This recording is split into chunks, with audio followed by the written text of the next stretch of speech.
So it suddenly dawned on me that I haven't made a video in 2 months, and that just won't do. But the problem is I'm not watching anything this season besides Love Live Superstar, and with how few people are actually watching that, I doubt anyone would bother clicking on a video about it. Sorry Cuckoo-chan, love you though.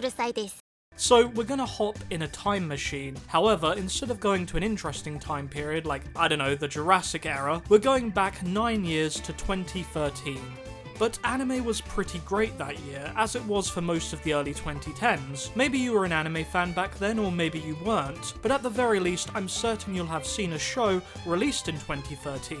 It's a year of influential series as well as stuff that catapulted anime's popularity. Obviously I don't have time to talk about everything that came out that year, but I wanted to just talk broadly about some of the shows that really shaped the anime fan I am today. I got into anime a year prior to 2013, but this is when I started watching seasonals and really enjoying the medium with a greater understanding and appreciation for it.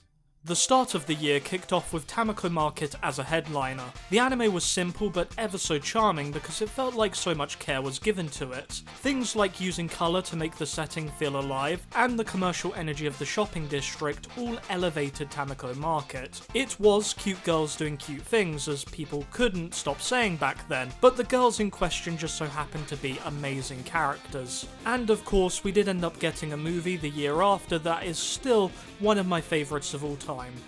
You know what else came out in winter 2013? The original Love Live. This series combined the wonder of performance with a sprinkle of drama and personal development for its 9 main characters. Love Live inspired a wave of idol anime, and particularly in Japan, it was kind of an isolated sensation. Everyone had a favourite girl, and if it wasn't Maki-chan or Umi, then you probably get some looks, but they were all pretty good to be fair. If anything, I have Love Live to thank for placing me firmly in idol hell with no escape in sight.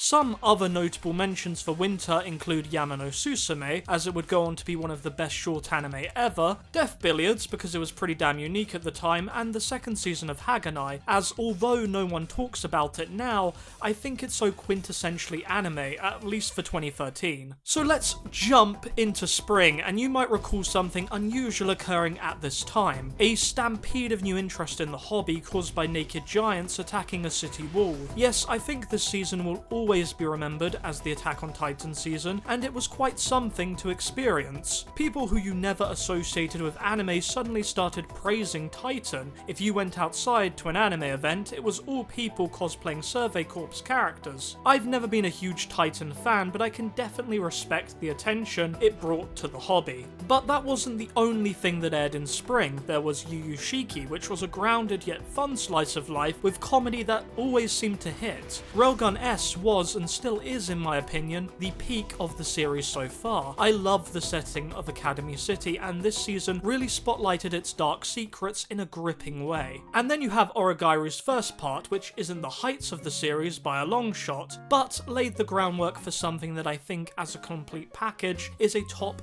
3 rom-com for me. There was also more Orimo, Data Live, and the original Devil is a Part-Timer. Think about it, if this was a season of anime today, wouldn't it be an absolute banger?